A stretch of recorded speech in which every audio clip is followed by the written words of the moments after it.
Welcome back to the channel. Following on from the last episode where we were going in, apologies to everybody that's left comments on it could be cam chain tensioners, etc.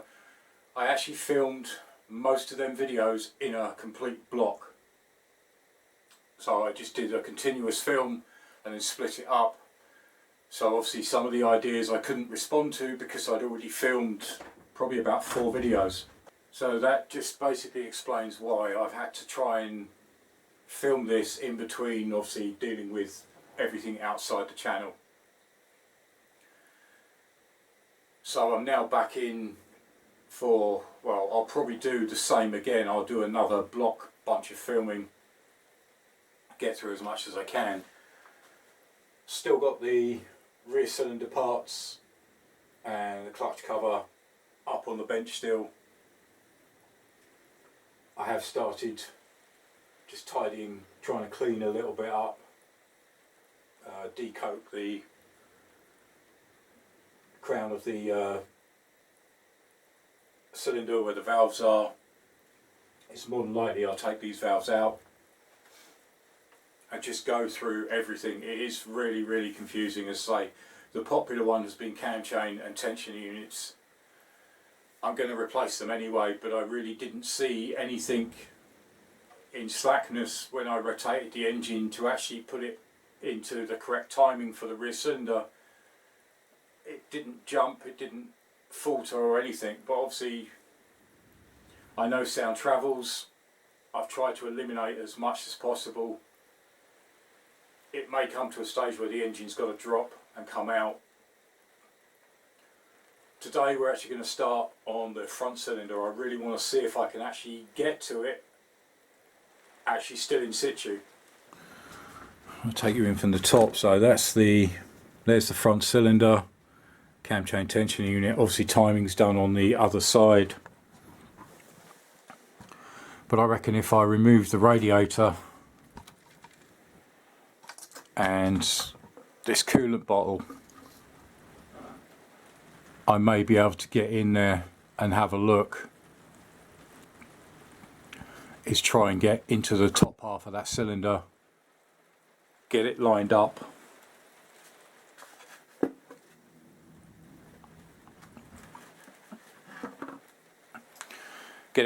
with front top dead center, get it in the right place, take the valve cover off.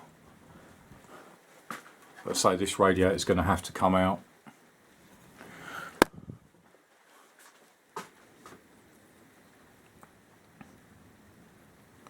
Because the only problem I've noticed with this, obviously because I've got it up on the ABBA stand, which is great, it brings it up to a nice level so I'm not too bent over, but the way the engine stretches back,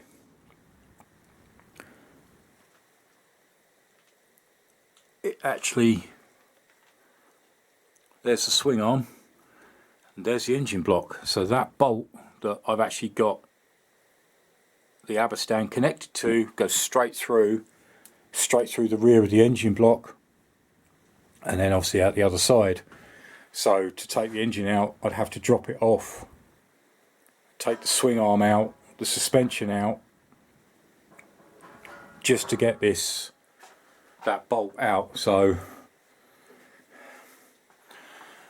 it's a bit of a pain, but as I say, I really appreciate everybody's feedback, everybody's comments. It's been fantastic. As I say, it's been difficult for me to actually answer because in my time I was a lot further forward.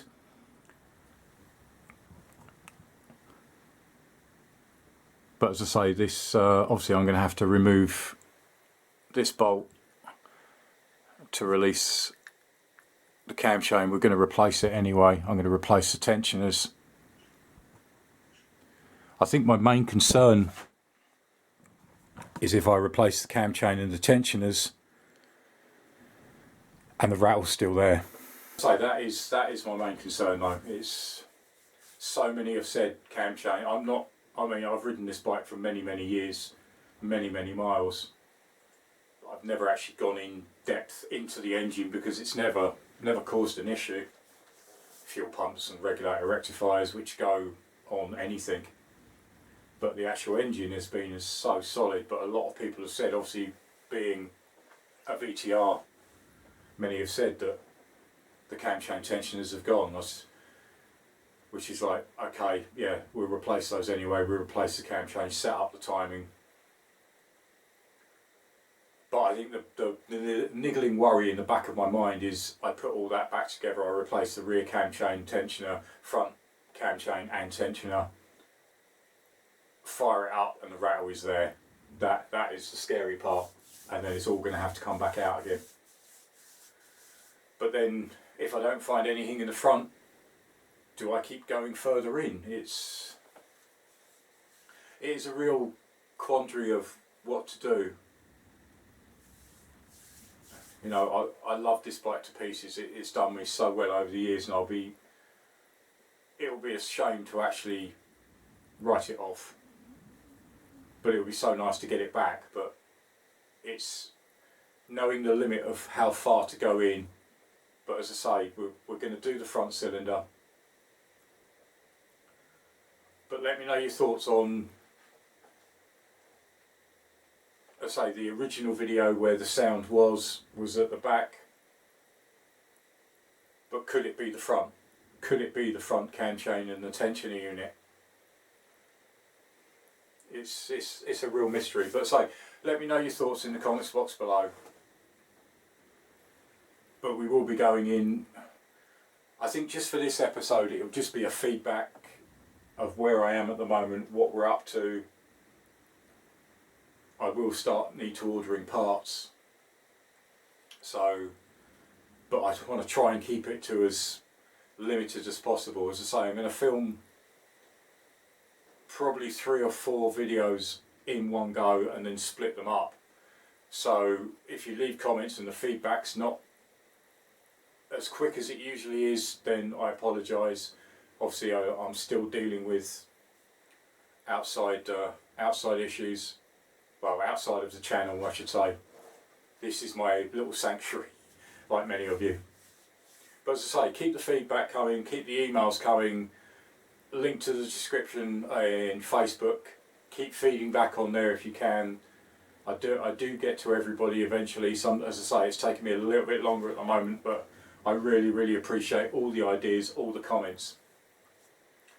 Next episode then we will start on that front cylinder. I'll get the radiator and the coolant bottle removed and out of the way, and anything else I think I need to remove so I've got free access. But as I say, that will be coming up in the next episode. For me, it will be literally, I'll be getting into it next and then filming it straight away. But as I say, links to other videos, top left and top right. Keep the comments coming. Thanks for watching. Join me again next time. Cheers. Bye.